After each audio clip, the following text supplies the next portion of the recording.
My bayonet drips with blood. In the muffled silence after the firefight, I stare at the crimson droplets pattering onto the scorched ground. They're not from an enemy. Emperor, forgive me. They're from my own commanding officer. A year ago, I would have been horrified. I would have pressed a gun to the head of anyone who suggested I could do something like this. But a year ago, I was a different man. I was a loyal soldier of the Astra Militarum, proud to bleed and die for the Golden Throne and for Cadia. Back then, I believed in things like honor, duty, and the Emperor's light. Now, look at me, standing over the cooling body of a man I once followed without question. His eyes are still widened in shock, as if even in death he's asking me why. Good question, sir. Wish I had an answer that made sense.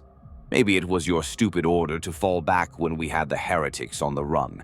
Maybe it was the way you looked at me like I was some kind of monster after I butchered those cultists. Or maybe it was just the blood. There's a lot of blood here. Some of it's mine, most of it's theirs, and plenty of it now yours. I can still taste the copper tang of it in the air, feel it sticky on my armor. Funny thing is, a part of me, one that's getting harder to ignore, wants more. One more swing, one more thrust, one more screaming enemy silenced. I know how this looks. To you, to any sane person, I'm a traitor, a madman, a heretic. Hell, the commissar would have shot me on the spot if he weren't lying decapitated in that trench over there. I took care of him first. The thought almost makes me laugh. The old me would have been appalled. The new me? He's just surprised at how easy it was. But I'm getting ahead of myself, aren't I? You don't just wake up one day and decide, hey, let's betray everything I ever stood for and start collecting heads. No, it's a slow slide, carving cracks in your soul that you don't notice until you shatter. And Emperor, help me, I shattered. So how does a proud Cadian guardsman go from shouting Cadia stands to whispering blood for the blood god under his breath? Pull up a sandbag, soldier. This is my story. Just try not to judge me until you've heard the whole thing. It started, I suppose, on Cadia. Everything starts on Cadia for folks like me. Born on that fortress world under a cold violet sky, I learned to shoot before I learned to read. Every Cadian does. We grow up hearing the roar of lost guns on the firing ranges, reciting the canticle of absolution in our sleep, and dreaming of the day we'd stand in the Kasser city trenches, holding the line against the next Black Crusade. And I was proud to do it. Thrilled, even, Emperor knows, I was a good little guardsman. By the time Abaddon's 13th Black Crusade came ripping out of the Eye of Terror, I had earned my place in the Cadian 99th Regiment. We were deployed at Khorne when the first waves hit. Chaos Space Marines, Traitor Guard, heretics screaming praise to dark gods. It was the nightmare we'd trained for all our lives, and we stood our ground. By the throne, we did more than that. We fought like hell. For every heretic that breached our walls, we sent 10 back in body bags. We chanted Cadia stands, even as the sky turned blood red with the fires of orbital bombardment, even as the ground quaked from the orbital debris raining down, even as the screams of demons started echoing across the battlements. I remember the moment I saw my first demon. Up close, I mean. Sure, the Schola taught us about them, showed us grainy pics of blood letters and worse, and said, if you ever see one, pray and then pull the trigger. But nothing prepares you for the real thing. It leapt over a barricade like a crimson blur, 8 feet of corded muscle, horned and fanged, eyes burning with hunger. A bloodletter of Khorne, the blood god's foot soldier. Its claws dripped with gore from the poor bastard next to me. It had eviscerated in one swipe. The stench of brass and blood hit me like a punch. I swear it grinned at me. I was terrified. Who wouldn't be? But training kicked in. I emptied my whole last gun power pack into that thing as it charged, searing holes stitched across its demonic flesh. But it kept coming, snarling with a voice that sounded like 100 angered souls howling at once. We crashed together. It knocked me on my back, strength unbelievable, and I felt its blade tear into my shoulder. Thrown, it was like being kissed by an ice-cold chainzord. Agony flared through my body. Its face was inches from mine, spattering hot saliva, or maybe blood, onto my visor as it roared. That was it. I thought I was dead. But I wasn't. By some miracle, or maybe just sheer Cadian stubbornness, I rammed my bayonet up under its ribcage while it was howling in my face. The point went in, and Emperor be praised, the damn thing actually staggered. It howled, this time in pain. I shoved it off me and kept stabbing, screaming as if louder volume would make the strikes hit harder. Black ichor, demon blood, splashed everywhere, burning like acid where it hit exposed skin. Finally, the monstrosity slumped, dissolving into oily smoke. I had killed it. I scrambled up, dazed and shaking. My shoulder was a mess of blood. That demonic sword left a nasty gash. But I was alive, and the bloodletter was gone back to whatever hell it spawned from. The Medicae slapped a field dressing on me and a shot of stim, and I was back on the firing step before the adrenaline wore off. There was no time to think. Another wave was coming. Days, or was it weeks, blurred together in constant battle after that. We ate cold ration bars in the trenches while exchanging last fire with traitor guardsmen who shouted blasphemies across the no man's land. We slept in 20-minute snatches to the lullaby of artillery thuds. Every hour brought another assault, mutants scrambling at our wire, armored chaos marines in baroque spikes, and skulls crashing against our lines, cultists howling for blood as they threw themselves at us like lunatics. The air stank of promethium, burned flesh, and ozone from constant last discharge. I lost count of how many friends I watched die. Jenkins, Adar, Fell, Mikkels. Names I'll never forget. Faces I still see when I close my eyes. They fought and bled and died with las guns empty and bayonets broken in their hands. And every time one fell, my hatred for the enemy burned hotter. I would grip my weapon so hard my knuckles turned white, swearing through tears and grit that I'd kill twice as many of the bastards to avenge each fallen friend. And we did kill them. Emperor, we piled heretic bodies high. But for every one we put down, 2 more seemed to take their place. This was not like any war we'd fought before. Cadia had seen off 12 Black Crusades over the millennia, but number 13, this one was different. The enemy wasn't just at the gates. They were coming from beneath our feet, above our heads, from thin air. Warp rifts were opening inside our own perimeter, vomiting forth gibbering demons right into our foxholes. Our flanks were crumbling. Communications were snarled by chaotic interference. Still, we fought on. Cadia stands, we shouted, even as our voices grew ragged and our ammo ran low. I remember at one point, near the end, leaning against the shattered wreck of a Lehman Russ tank, my body exhausted beyond measure. My shoulder wound throbbed despite the coagulants.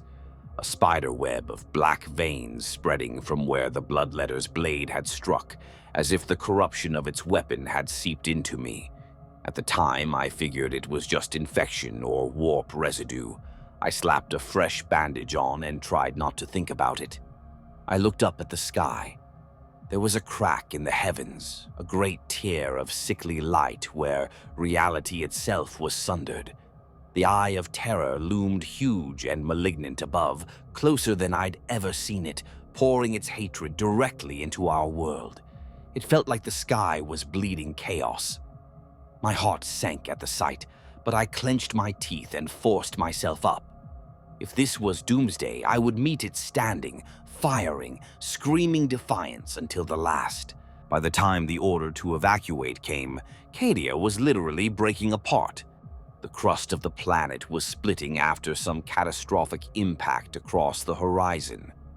I later learned Abaddon crashed a blackstone fortress into the planet, but in the moment I just felt the ground buck and saw fire on the horizon. Our superiors finally uttered the words we thought we'd never hear. Fall back, get to the transports. Fall back? Cadia doesn't fall back. Cadia stands. We all heard the order crackle over the Voxnet, and for a second, none of us moved, stunned. Then another tectonic jolt nearly tossed us off our feet, and we knew it was over. Our beautiful, unyielding Cadia was dying under us. I didn't want to go. None of us did. Some troopers outright refused until their officers slapped sense into them, or commissars executed a few to make an example. Me? I just felt empty, numb. Somehow, I hauled myself into one of the last Valkyrie flyers out with a handful of other survivors. Through the viewport, I watched the Kasser city I'd spent my life defending collapse into rubble, great gouts of warp fire and debris spewing into the sky. I remember a Cadian colonel, his face bloodied, uniform in tatters, bellowing, "Cadia stands," one last time as we lifted off. A lie or a prayer, it was hard to tell.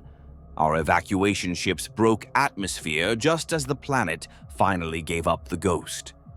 I caught a final glimpse of Cadia from orbit, a shattered sphere, molten scars where continents used to be, breaking into pieces as unreality consumed it. Cadia had fallen. The thought hit me like a last bolt to the gut. Cadia, the world that stood against hell itself, was gone, and somehow I was still alive. They shipped what's left of us Cadians to an imperial staging point at Bellis Corona. I remember shuffling off the transport in a daze under a sky that wasn't violet like Cadia's, onto a tarmac crawling with medikis and munition servitors. Someone thrust a cup of recaf in my hand. I drank it without tasting. Everything was a blur of grief and exhaustion.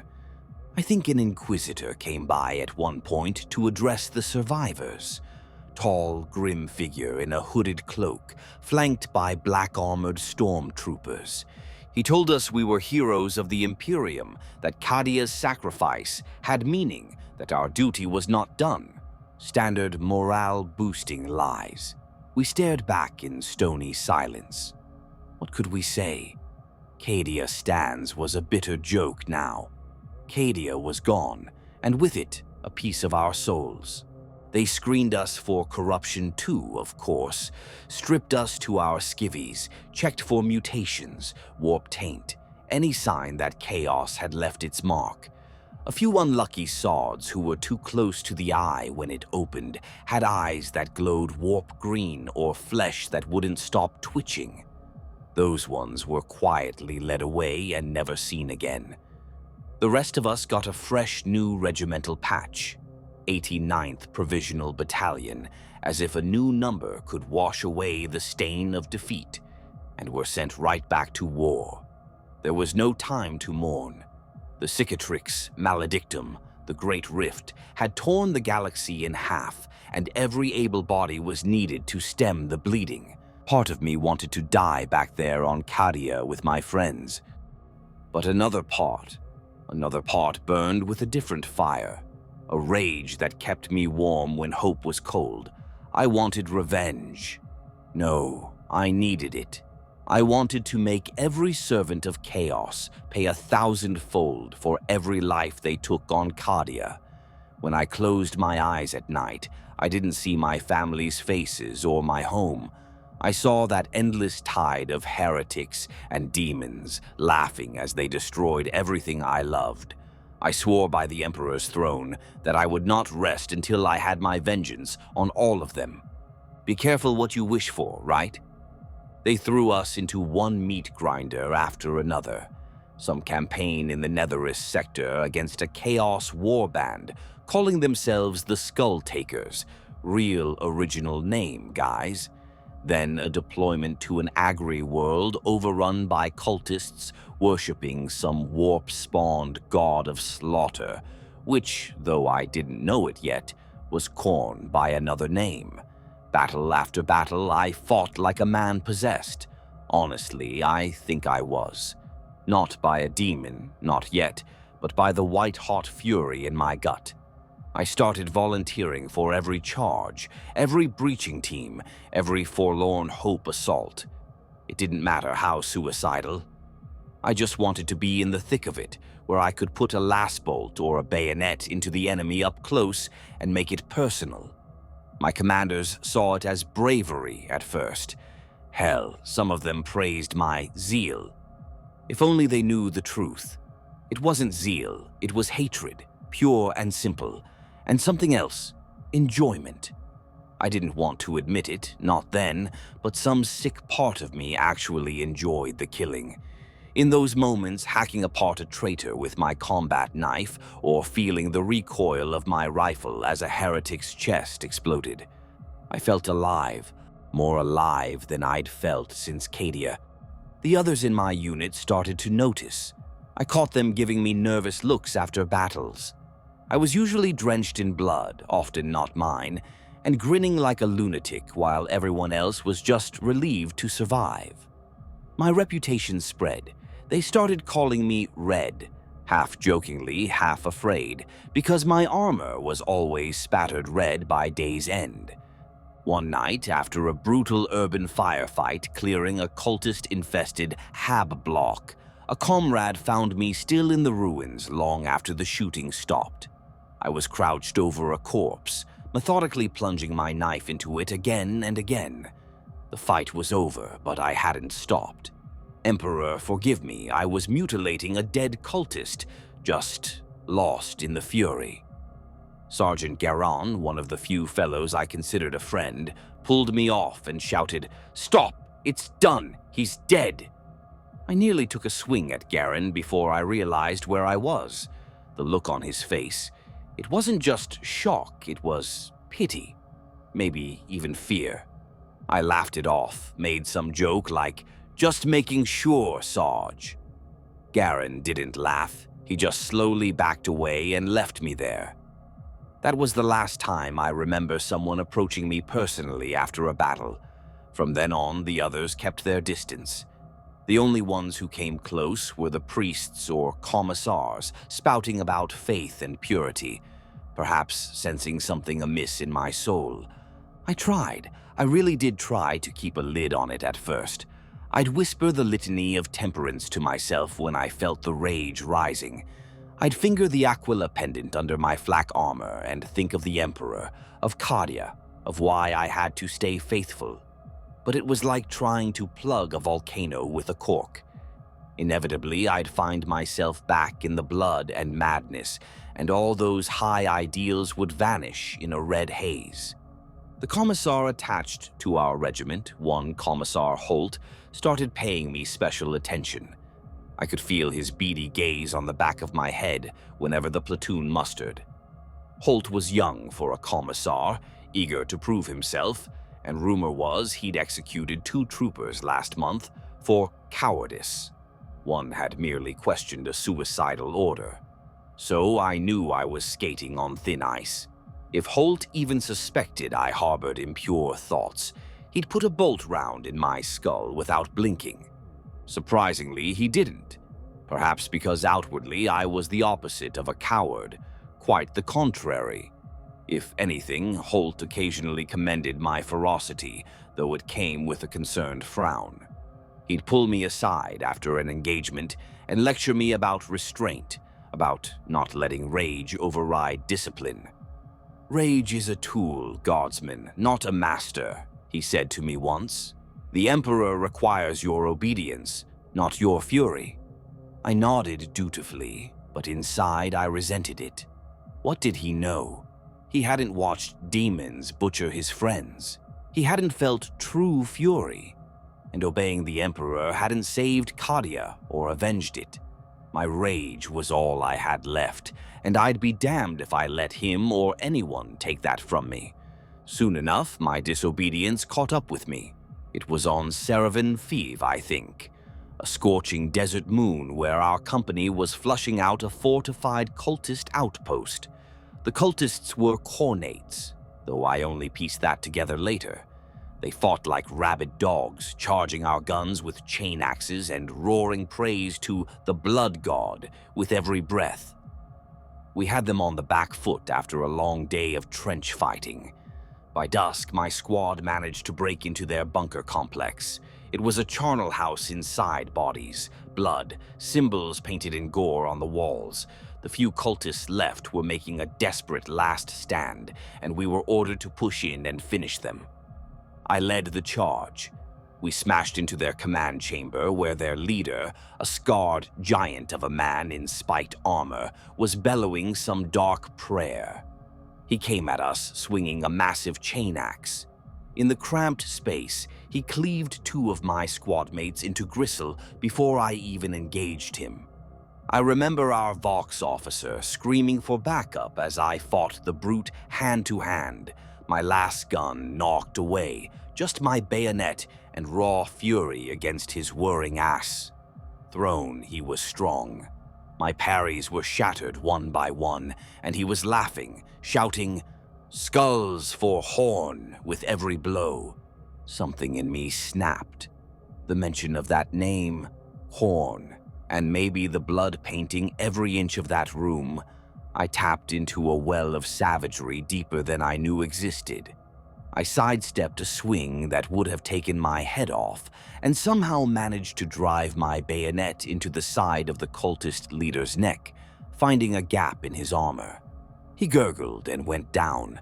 I pounced on him, ripping the axe from his hands and bringing it down on his skull over and over until there was nothing left but pulp. By the time the red mist cleared, the fight was over. The cultist champion was dead by my hands, his followers either slain or surrendering. I was drenched head to toe in gore, standing amidst the carnage like some feral beast, and Emperor help me. I was smiling. That's when I noticed the rest of my unit standing in the doorway, staring at me. Reinforcements had arrived just in time to witness my little performance. I suppose I must have looked terrifying. Even my fellow guardsmen seemed unsure whether I was one of them anymore or one of the monsters. The few surviving cultists, those too wounded to fight, had stopped struggling and were watching me with something like awe in their eyes. Then Commissar Holt pushed to the front of our group, his bolt pistol drawn. He took in the scene, the butchered corpses, me with that massive chain axe in my hands, panting like an animal. I could see the revulsion and suspicion in his face. I had stepped well beyond the bounds of mere zeal. Holt's sense of duty would allow nothing else. "Guardsman, drop the weapon," he ordered, voice icy. "Step away from the bodies." I stood there, chest heaving, adrenaline still thundering in my ears. Drop the weapon? The chain axe's teeth were still spinning, blood flying off in droplets. It felt so right in my hands, so satisfying. I didn't want to let it go. And why should I? So it could be locked up like me back in the cage of discipline and futile sacrifice. Behind Holt, my captain, a veteran Cadian named Thale, looked at me with a mix of sorrow and dread. He had been with us on Cadia. He knew my pain. "Trooper, listen to the Commissar," Captain Thale urged, lowering his last gun slightly as if trying to de-escalate. "It's over. The enemy is defeated. Stand down. That's an order." An order. Fall back. Stand down. More orders to deny me my vengeance, to leash my wrath now that I had finally gotten a taste of real retribution. I felt a hot flush of anger surge again. My grip tightened on the axe handle. I glanced at the fallen cultist leader at my feet, his ruined skull grinning up at me. and something inside me snarled. Why stop now? Why ever stop? Holt must have seen the defiance in my eyes. His own hardened. He raised the bolt pistol toward my head. "By the authority of the God Emperor," he began, the formal preamble to an execution sentence. He never finished. I roared and charged him in mid-sentence. The chain axe came down with all the strength and fury left in me. Holt was quick. He managed a shot, but in his haste it went wide, detonating against the far wall. Then the axe hit him. It chewed through his ornate chestplate and into his torso in a burst of blood. The commissar gasped, a look of utter shock on his face as I wrenched the blade free in a spray of red. He toppled, bisected from shoulder to hip. For a heartbeat, no one moved. I heard someone shout, felt las gun rounds whip past me. Captain Thale was fumbling for his sidearm with trembling hands, disbelief etched on his face. I'm sure he was trying to scream something, maybe my name, maybe traitor, but I couldn't hear over the rushing blood in my ears. I turned on him, still running on pure instinct and wrath. The chain axe was howling its death song. I swung it in a wide arc. Daly's head leapt from his shoulders in a fountain of gore before he could even fire a shot. And just like that, it was done. My commissar, my commanding officer, both dead by my hand. In the span of a few mad seconds, I had crossed the final line. The surviving guardsmen outside the chamber cried out in alarm and confusion. I think some charged in to stop me, others backed away in fear. For my part, I just stood there over the bodies, chest heaving, mind utterly blank. Part of me expected the Emperor's lightning to strike me down on the spot for what I'd done. Instead, a different thunder came. From the far side of the bunker chamber, the bulkhead door burst open, revealing a flood of new enemies. Reinforcements of the cultist warband had arrived, perhaps drawn by the sounds of our fight. A dozen or more frenzied zealots, and at their head, towering in brazen armor, was an Astartes, a Chaos Space Marine. His armor was the color of old blood, marked with the skull rune of Khorne. A chain axe revved in one of his hands, a bolt pistol in the other.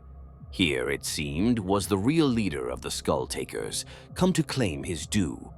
My fellow guardsmen, already rattled by my betrayal, stood no chance. The traitor Marine and his followers tore into them with murderous glee.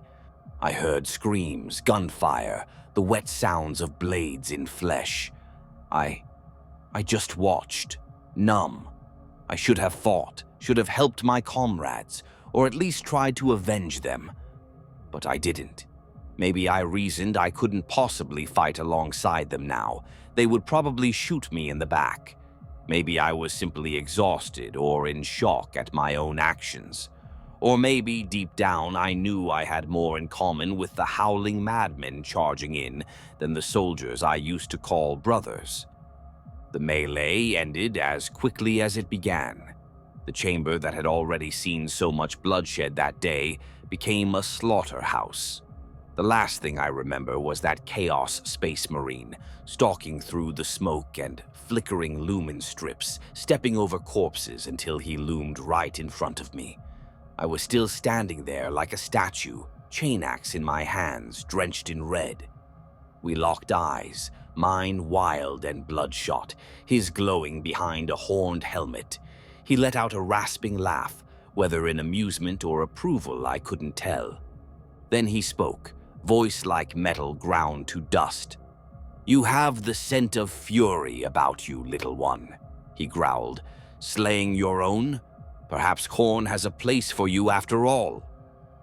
I was too stunned to reply and too far gone to feel fear. I just stared up at this giant of death, my hands shaking on the axe haft. Behind him, his cultists were already gathering, some dragging wounded or looting bodies. To my surprise, none of them moved to kill me. They stood there, weapons sticky with the blood of my comrades, and they watched me. Some with curiosity, others with what looked oddly like respect. I glanced down at the chain axe in my grip, the same one I'd ripped from their fallen champion moments before I killed the commissar. Its teeth glinted with gore. The blood trickling from it was indistinguishable from the blood on my hands, on my armor. Friend or foe, it all looked the same. In that moment, something inside me broke completely. Or perhaps finally came together in a horrible way. The war, Kadia, the hatred, the killing, the betrayal. It all led to this. I could never go back to the Imperial Guard.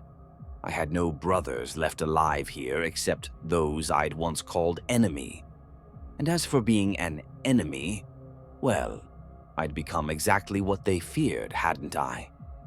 The towering Chaos Marine tilted his head, awaiting my answer. I knew what he was offering. A way out, or a way further in, depending how you saw it. Join them, embrace the Blood God, and I could keep fighting, keep killing, without the leash, without someone like Holt threatening to put me down. If I refused, they'd surely execute me on the spot. Or worse. I wish I could say I agonized over the decision, that I thought of the Emperor, of honor and oaths, of right and wrong. But the truth is, in that instant, all I felt was a twisted sense of relief. Like stepping through a door that had been ajar in my soul for a long time, I let the chain axe in my hand spin up again, its motor growling. Then I slowly knelt, laid it at the Chaos Marine's feet, and bowed my head. My voice came out hoarse and low. Blood for the Blood God. It wasn't eloquent, but it was answer enough. The champion's laughter boomed through the chamber. He clamped a heavy gauntlet on my shoulder, almost affectionately, and barked to his men.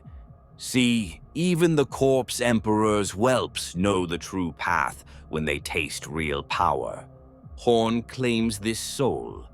Thus ended the guardsman of Cadia, and something else was born in his place. From that day forward, I was no longer a soldier of the Imperium. I became a warrior of Khorne, a renegade, a traitor. Choose your label. All I know is, I felt more at home among those blood-crazed heretics than I ever did in the aftermath of Cadia's fall. They gave me back my old chain axe, the one I'd laid at the champion's feet, as a sign of trust or amusement. The Chaos Space Marine who had taken me under his wing went by the name of Raskar, a champion of the World Eater's Legion. Raskar was a towering brute who spoke mostly in snarls and laughter, but he was true to his word in a twisted way. Under his command, the Skulltakers warband accepted me as one of their own, albeit at the bottom of the pecking order. I didn't mind. I'd traded a life of taking orders from one kind of monster for following a different kind, but at least these ones understood the value of raw rage. My initiation was baptism by blood, literally. That very night, under the light of a burning pyre, we heaped up the skulls of the fallen, including those of Commissar Holt and Captain Thale, as offerings. I tore the dog tags from their necks and tossed them into the fire, a final farewell to my old life. Then, at Raskar's beckoning, I did what any Khornat devotee would. I took my captain's severed head, held it high, and bellowed, "Skulls for the Skull Throne," before placing it atop the pile. I won't lie, a part of me felt sick doing it. Captain Thale had been a good man fighting for a just cause, but that part of me was drowned in the roar of approval from the warband as I completed the ritual. In that moment, I wasn't a masquerading guardsman anymore. I was one of them. We didn't waste time on long ceremonies or dark pacts. Those are for Tsienchian covens or Slaneshi cults with their pomp and indulgence. For us, worship was simple. We spilled blood and we shouted Khorne's name. That was prayer enough. In the days that followed, I rode with the Skulltakers as they swept onward to new battles. We left Saravan 5 in flames and moved through the sector like a pack of hungry predators. I fought side by side with the same lunatics I'd been trying to kill a week prior, and found strange camaraderie in it. In the Guard, I'd been part of a disciplined machine, always watching my step lest I draw a commissar's ire. In the Warband, there was anarchy but also a brutal honesty. You didn't fight because someone ordered you to or because a book said you should. You fought because you wanted to, needed to, and if you didn't pull your weight, you'd likely end up as a sacrifice at day's end. Motivation enough, I suppose. We hit an Imperial field hospital next. The irony wasn't lost on me. The same sort of Medicae outpost that patched me up after Cadia. Now I was tearing through it with chain axe and fury. We slaughtered the garrison to the last man and set the tents ablaze. I remember cornering an Adeptus Ministorum priest who'd been tending the wounded. He raised his Aquila symbol and tried to banish me like I was some demon. I smashed his face in with the butt of my weapon. Perhaps the Emperor heard his last prayer. Perhaps not. I didn't much care by then. It was around then that I started noticing changes in myself, not just the ease with which I could commit atrocities that would have made me wretch before. That was obvious. No, I mean physical changes.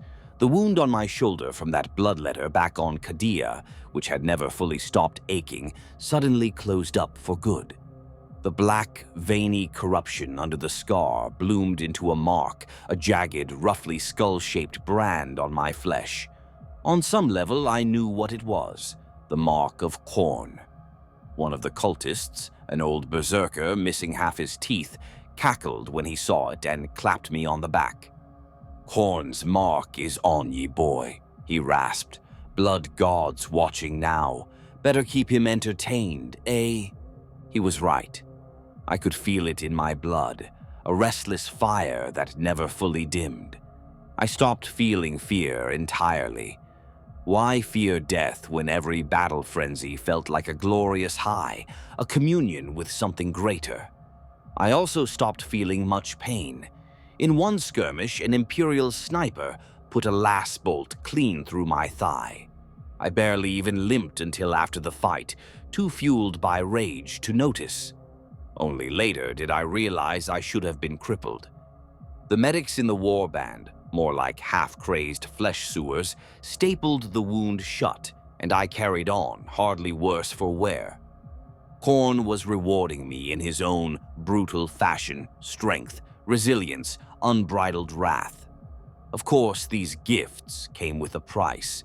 The more I gave myself to the rage, the harder it was to think clearly about anything else. Memories of Cadia, of my family, of comrades lost.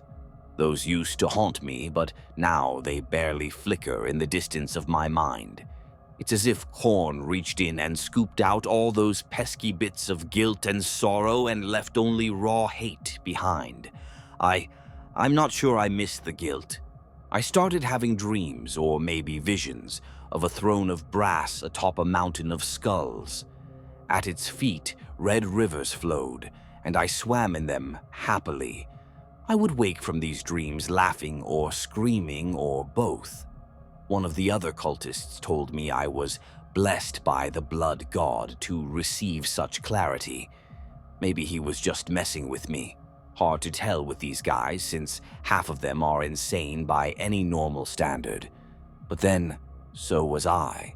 One day, perhaps a month into my new life, time gets slippery when all you know is war, Raskar decided to test me.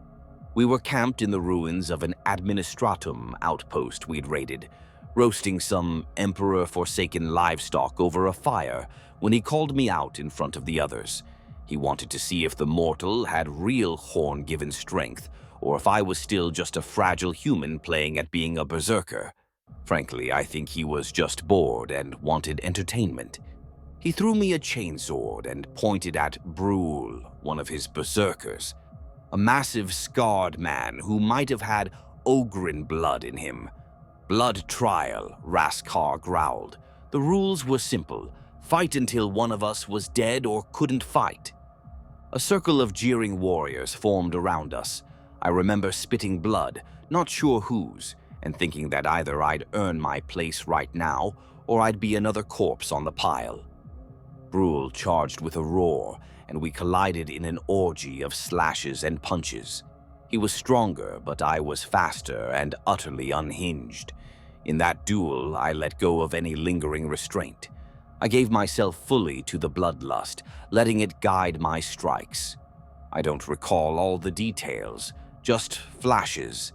Ducking under a wild swing, tearing off his helmet to headbutt his nose flat, taking a nasty cut across my arm and not caring.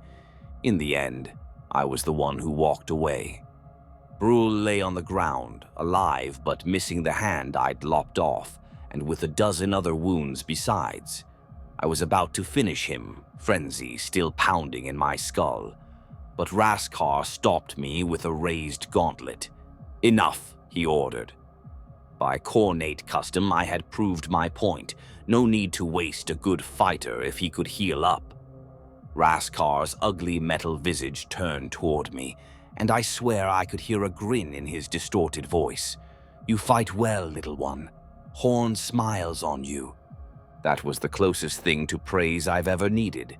From then on, I was respected as a true Khornate warrior in the band, not just a tag-along traitor guardsman.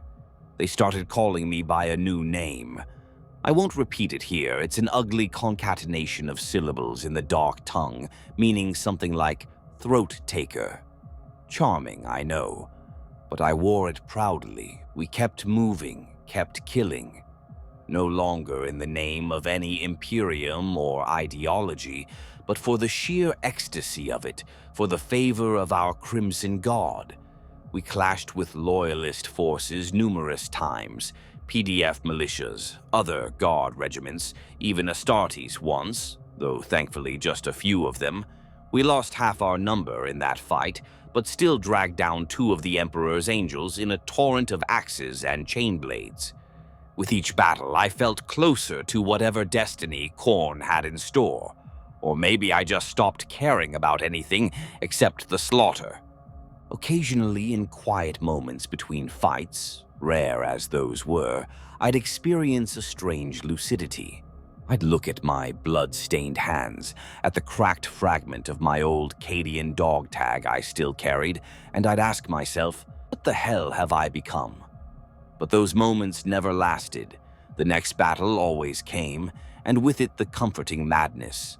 Any doubts or reminiscence drowned in screams and blood. I think the last shred of my old self truly died during a raid on an Imperial refugee convoy. Civilians, families fleeing the war zone, hoping for evac to a safer world. They weren't our initial target. We were after the armed escort.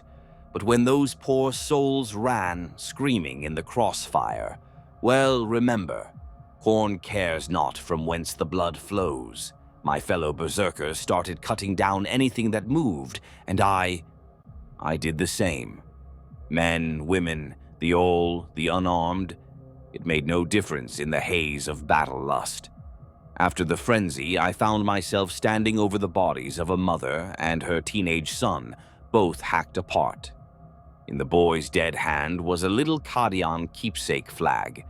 Emperor knows where they got it. That was the only time I hesitated. For just a second, something inside me recoiled. Cadia. Innocence. This wasn't war. This was butchery. Do you know what I did? I crushed that little flag under my boot and walked away. Whatever line I thought still existed, I'd long crossed it.